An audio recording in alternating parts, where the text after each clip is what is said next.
Students welcome to 10 classes 98। हम लोग पढ़ रहे हैं सुगम गणित भाग 3 कक्षा 8 के लिए। अभी हम लोग चैप्टर पढ़ रहे हैं 15 आंकड़ों का प्रयोग। सेकेंड लास्ट चैप्टर पढ़ रहे हैं। इसमें हम प्रश्नमाला 15C का पिछले क्लास में सभी क्वेश्चन सॉल्व कर चुके थे।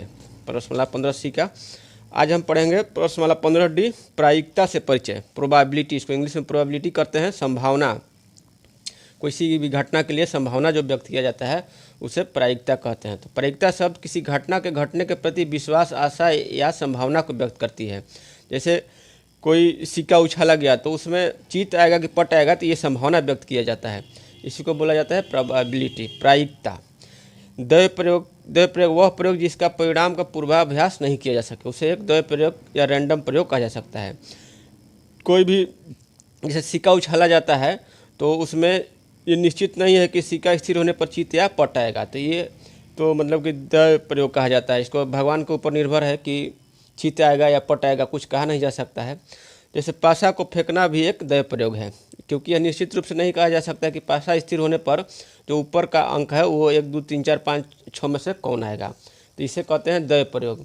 तो दैव प्रयोग की संख्या हो जाएगा 6। पासा को फेंकने में दैव प्रयोग की संख्या हो जाएगा 6। अब घटना किसे कहते हैं? जैसे पासे को फेंक कर एक सम संख्या प्राप्त करना, इसको घटना कहते हैं। तो यह एक घटना है। पासे के फेंकने की स्थिति में अंक 1 2 3 4 5 6 में से जब 2 4 6 प्राप्त होगा तब एक सम संख्या प्राप्त करने की घटना कहा जाएगा। ये हो गया घटना। अब घटना की प्रायिकता, प्रोबेबिलिटी। एक घटना की प्रायिकता बराबर होता है घटना को बनाने वाले परिणामों की संख्या। जैसे घटना सम संख्या प्राप्त करने की जो घटना है, तो सम संख्या प्राप्त करने की घटना क्या है? 2 4 6 तीन गो हो जाएगा, तो 3 हो जाएगा। परिणामों की संख्या हो जाएगा 3 और दैव प्रयोग कुल परिणाम की संख्या हो जाएगा 6। तो इस तरह से 3/6 हो जाएगा घटना की प्रायिकता। तो अब चलते हैं हम प्रश्नमाला 15D को सॉल्व करते हैं। पहला क्वेश्चन है, एक थैले में 7 हरी और 4 पीली गेंद है। एक थैला है, बैग है, उसमें 7 हरी और 4 पीली गेंद रखा हुआ है इकट्ठा। थैले के अंदर से बिना देखे एक गेंद निकाली जाती है। बिना देखे एक गेंद उसमें से निकाल लेना है। तो पहला का ये कह रहा है कि एक हरी गेंद प्राप्त करने की प्रायिकता क्या है। तो पहला क्वेश्चन है आपका प्रश्नवाला 15D। घटना की प्रायिकता बराबर बता दिया आपको, घटना को बनाने वाले परिणामों की संख्या बटा में दैव प्रयोग के कुल परिणामों की संख्या। पहला क्वेश्चन है, पहला का ए है, एक हरी गेंद प्राप्त करने की प्रायिकता क्या है। तो यहाँ पर देखिए दैव प्रयोग के कुल परिणाम की संख्या कितना हो जाएगा? 7 हरी है और 4 पीली गेंद है, तो 7 4 11 जो 11 का गेंद है उसमें बैग में, तो दैव प्रयोग का कुल परिणाम हो जाएगा 11 हो जाएगा। अब हरा गेंद प्राप्त करने के परिणाम, हरा गेंद उस बैग में कितना है? हरा गेंद 7 गो हरा गेंद है, तो हरा गेंद प्राप्त करने का परिणाम हो जाएगा 7। ठीक है, तो एक हरा गेंद प्राप्त करने की जो प्रायिकता क्या होगी? एक हरा गेंद प्राप्त करने की प्रायिकता हो जाएगा हरा गेंद प्राप्त करने के परिणाम की संख्या बटा में दैव प्रयोग के कुल परिणाम की संख्या। तो हरा गेंद प्राप्त करने के परिणाम की संख्या कितना हो जाएगा? 7। 7 बटा में दैव प्रयोग है बटा में 11, यही हो जाएगा 7/11 आंसर हो जाएगा। बी नंबर क्वेश्चन कह रहा है कि एक पीली गेंद प्राप्त करने की प्रायिकता क्या है। तो दैव प्रयोग के कुल परिणाम की संख्या कितना है? 11, क्योंकि 7 हरा और 4 पीला गेंद है, तो 7 4 11 हो गया। और पीली गेंद प्राप्त करने का कुल परिणाम कितना है? 4 पीली गेंद है। ठीक है, 4 पीला गेंद है, तो ये हो जाएगा 4। तो एक पीली गेंद प्राप्त करने की प्रायिकता हो जाएगा पीली गेंद प्राप्त करने के परिणामों की संख्या बटा में दैव प्रयोग के कुल परिणामों की संख्या। तो पीली गेंद प्राप्त करने के लिए कुल परिणाम है 4 बटा में दैव प्रयोग के कुल परिणाम है 11, तो 4/11 इसका आंसर हो जाएगा 4/11। बी नंबर हो गया, पहला का हो गया। अब देखते हैं दूसरा क्वेश्चन। दूसरा क्वेश्चन है, एक पासा को फेंका गया। पासा को फेंका गया, जब पासा को फेंका जाता है तो दैव प्रयोग के कुल परिणामों की संख्या हो जाएगा 6, क्योंकि उसमें 6 अंक निर्धारित होते हैं। तो पासा फेंकने दैव प्रयोग में कुल परिणामों की संख्या कितना हो जाएगा? 6। अब कह रहा है कि एक सम संख्या प्राप्त करने की प्रायिकता क्या है। तो सम संख्या प्राप्त करने के कुल परिणाम हो जाएंगे कौन? इसमें हो जाएगा सम संख्या में हो जाएगा 2 हो जाएगा, 3 नहीं होगा, 4 होगा, 6 होगा। तो सम संख्या प्राप्त करने के में कुल परिणामों की संख्या हो जाएगा 3। तो सम संख्या प्राप्त करने की प्रायिकता कितना हो जाएगा? परिणामों की संख्या यहाँ पर लिखेंगे, यहाँ लिखेंगे प्रायिकता। तो प्रायिकता हो जाएगा सम संख्या प्राप्त करने में कुल परिणामों की संख्या बटा में द्वय प्रयोग में कुल परिणामों की संख्या। तो सम संख्या मतलब कितना है 3 बटा में द्वय प्रयोग है 6। तो 3 बटा 6 इसको कटा देंगे तो हो जाएगा 1 बटा 2 आंसर हो जाएगा। तीसरा नंबर क्वेश्चन देखते हैं। तीसरा नंबर क्वेश्चन है कि एक पासे को फेंका गया, एक अभाज्य संख्या प्राप्त करने की प्रायिकता क्या है। तो पासा को फेंका गया इसका मतलब कि द्वय प्रयोग में कुल परिणामों की संख्या हो जाएगा 6। एक अभाज्य संख्या प्राप्त करना है।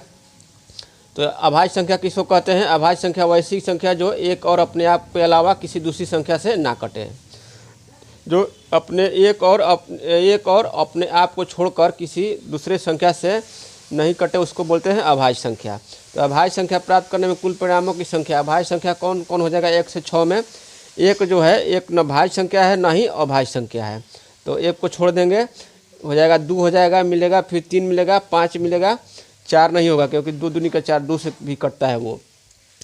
तो 2 3 5 जो कि है अभाज्य संख्या है। तो कुल परिणामों की संख्या हो जाएगा 3। ठीक है। तो अभाज्य संख्या प्राप्त करने की प्रायिकता बराबर क्या हो जाएगा? अभाज्य संख्या प्राप्त करने के परिणामों की संख्या बटा में द्वय प्रयोग में कुल परिणामों की संख्या। तो ये अभाज्य संख्या प्राप्त करने में कुल परिणामों की संख्या मिला है हमको 3। 3 बटा में द्वय प्रयोग की संख्या है 6। तो 3 दूनी का 6, 1 बटा में 2 आंसर हो जाएगा। तीसरा का आंसर हो जाएगा 1 बटा 2। अब चौथा नंबर क्वेश्चन देखते हैं। चौथा नंबर क्वेश्चन है एक थैले में 1 से 25 तक अंकित गोलियां है। एक थैला है, बैग है, उसमें 1 से 25 तक गोलियां है अंकित करके रखा गया है। यदृच्छा मतलब कि अचानक जो है एक गोली निकाली जाती है, मैंने बिना देखे हुए। तो गोली में 3 का गुणज प्राप्त करने की प्रायिकता किया है। तो द्वय प्रयोग जो है 1 से 25 तक अंकित गोली है, तो द्वय प्रयोग के कुल परिणामों की संख्या कितना हो जाएगा? 1 से 25 तक, तो द्वय प्रयोग कुल परिणाम की संख्या हो जाएगा 25 हो जाएगा। अब गोली में 3 का गुणज प्राप्त करने की जो परिणाम की संख्या क्या हो जाएगा? तो 1 से 25 तक देखिए 3 का गुणज में कौन कौन सा होगा? 3 हो जाएगा, 3 का पहाड़ा पढ़ देंगे। 3 होगा, 6 होगा, 9 होगा, 12 होगा, 15, 18, 21 और 24। तो कै गो संख्या हो गया? 1 2 3 4 5 6 7 8 गो जो है, 8 गो जो संख्या है वो 3 का गुणज है। तो गोली में 3 के गुणज प्राप्त करने की जो प्रायिकता हो जाएगा कितना हो जाएगा? गोली में 3 के गुणज प्राप्त करने परिणामों की संख्या बटा में द्वय प्रयोग में कुल परिणामों की संख्या। तो हो जाएगा 3 के गुणज प्राप्त करने की प्रायिकता हो जाएगा 8 बटा में कितना हो जाएगा? 25 हो जाएगा। 8 बटा 25 यही आंसर हो जाएगा। तो चौथा का ए हो गया, अब चौथा का बी देखते हैं। चौथा का बी नंबर क्वेश्चन देखते हैं। चौथा का बी है, वही बैग है, वही थैला है, उसमें जिसमें 25 गो अंकित गोलियां हैं। तो गोली में एक अभाज्य संख्या प्राप्त करने की प्रायिकता ज्ञात करना है। तो द्वय प्रयोग 1 से 25 तक के अंकित गोली में कुल परिणाम, द्वय प्रयोग की संख्या कितना हो जाएगा? 25। द्वय प्रयोग के कुल परिणामों की संख्या हो जाएगा 25। अब गोली में अभाज्य संख्या, तो अभाज्य संख्या हम पहले ही पढ़े हैं दूसरा तीसरा क्वेश्चन में कि अभाज्य संख्या किसे कहते हैं? जो एक या अपने को छोड़कर किसी और संख्या से नहीं कटे। तो देखिए एक तो अभाज्य संख्या है नहीं, न भाज्य है न अभाज्य है, एक नहीं है, 2 है, 2 जो है 1 और 2 से केवल कटेगा, 3 भी है, 4 नहीं है, 5 है, 6 नहीं है, 7 है, 8 9 10 11 है, 12 13 है, 14 नहीं है, 15 16 17 है, फिर 19 है, 19 20 21 22, फिर एक बाद 23 है। ठीक है, बाकी जो है भाज्य संख्या है। तो ये अभाज्य संख्या प्राप्त करने के परिणामों की संख्या कितना हो जाएगा? गिन लेते हैं। 1 2 3 4 5 6 7 8 9, 9 गो है। तो 9 हो गया। तो अभाज्य संख्या प्राप्त करने की जो प्रायिकता हो जाएगी, प्रायिकता हो जाएगा कितना? अभाज्य संख्या प्राप्त करने के परिणामों की संख्या बटा में द्वय प्रयोग के कुल परिणामों की संख्या। तो ये अभाज्य संख्या प्राप्त करने के परिणामों की संख्या कितना आ गया?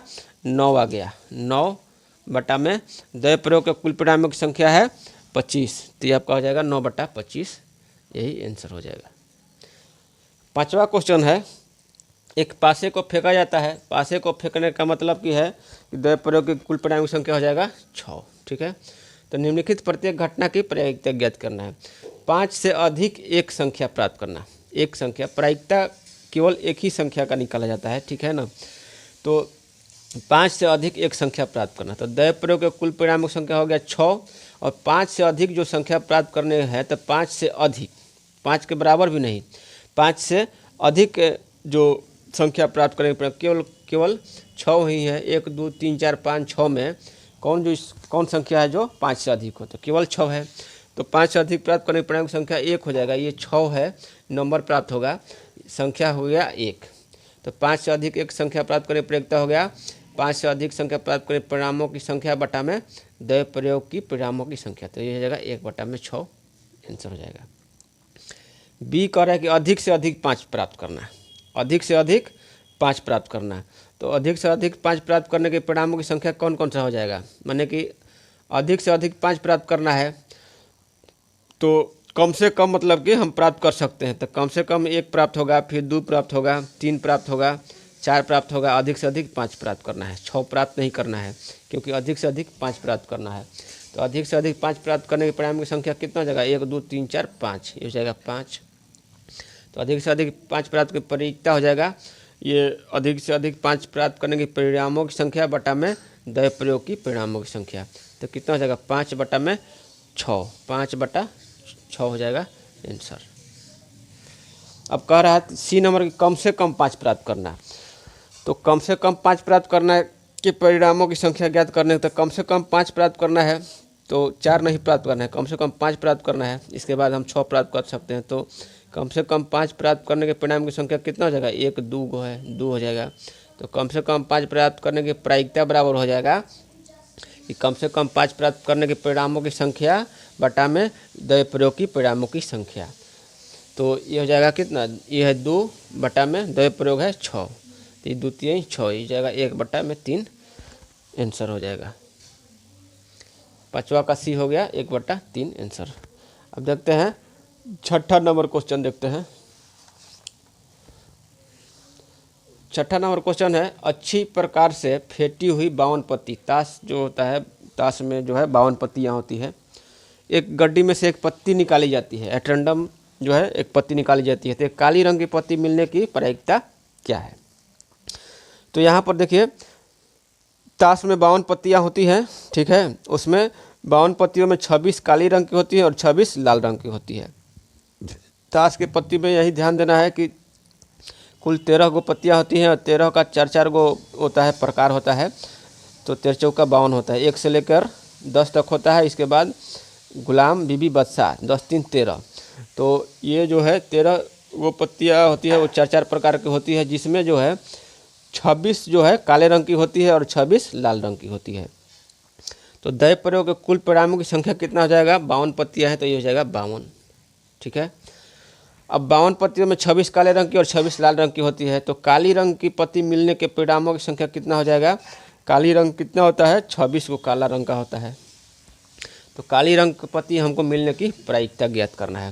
तो प्रायिकता बराबर हो जाएगा काली रंग की पत्ती मिलने के परिणामों की संख्या 26 बटा में द्वय प्रयोग के कुल परिणामों की संख्या 52, ये जगह 26 दूनी का 52, तो 1 बटा में 2 आंसर हो जाएगा 6ठवां का। 7 नंबर क्वेश्चन देखते हैं। 7वां नंबर क्वेश्चन है, 2 सिक्कों को एक साथ उछाला जाता है। एक सिक्का नहीं, 2 सिक्कों को एक साथ उछाला जाता है। एक चित और एक पट प्राप्त करने की प्रायिकता क्या है। तो 2 सिक्कों को उछालना क्या है, एक द्वय प्रयोग है। 2 सिक्कों कैसे उछालेंगे, तो ये 2 सिक्कों को एक साथ उछालेंगे, ठीक है। तो इस द्वय प्रयोग के परिणामों की संख्या क्या होगा, मान लीजिए 2 सिक्कों को एक साथ उछाले तो एक में चित आ गया, एक में पट आ गया। इसको इंग्लिश में चित को कहते हैं हेड, सिर, और पट को टेल कहते हैं। तो द्वय प्रयोग के परिणामों की संख्या हो जाएगा, मान लीजिए एक बार दोनों को उछाले तो एक बार आ गया हेड आ गया, ठीक है, दोनों का मान लीजिए हेड आ गया। फिर दोबारा उछाले तो दोनों का हेड आ गया, लेकिन हम चूँकि लिख चुके हैं इसलिए अब उसको नहीं लेना है। अब जो देखेंगे, मान लीजिए फिर एक का हेड आ गया, दूसरे का टेल आ गया। फिर मान लीजिए एक का टेल आ गया, दूसरे का हेड आ गया, दूसरे का हेड आ गया, यहाँ से ऐसे है। और फिर या तो एक कंडीशन ही हो सकता है कि दोनों का टेल आ जाए, ठीक है। तो इस तरह से द्वय प्रयोग के परिणामों की संख्या कितना हो जाएगा, 4 हो जाएगा द्वय प्रयोग के परिणामों की संख्या। अब घटना क्या है, घटना किस घटना की प्रायिकता निकालना हमको, एक चित और एक पट प्राप्त करने के परिणामों की संख्या। तो एक चित और एक पट, तो देखिए यहाँ पर एक चित है और एक यहाँ एक चित है और एक पट है, एक हो गया। फिर यहाँ पर ये चित है और एक पट है, तो इस तरह से यहाँ पर हो जाएगा हेड टेल या टेल हेड। ठीक है, तो एक चित और एक पट प्राप्त करने की परिणाम संख्या कितना हो जाएगा, 2 हो जाएगा। हमको निकालना है एक चित और एक पट प्राप्त करने की प्रायिकता। हम दोनों के परिणामों की संख्या निकाल लिए। एक चित और एक पट प्राप्त करने के परिणामों की संख्या हो जाएगा कितना, 2 बटा में द्वय प्रयोग के परिणाम की संख्या कितना है, 4, तो 2 बटा में 4, 1 बटा में 2 आंसर हो जाएगा। तो इस तरह से हम लोग है जो है प्रश्नमाला 15D का, प्रश्नमाला 15D का जो है इधर है, प्रश्नमाला 15D का 7 क्वेश्चन सॉल्व कर लिए। तो अगले क्लास में हम पढ़ेंगे विविध प्रश्नमाला 15। तब तक के लिए धन्यवाद।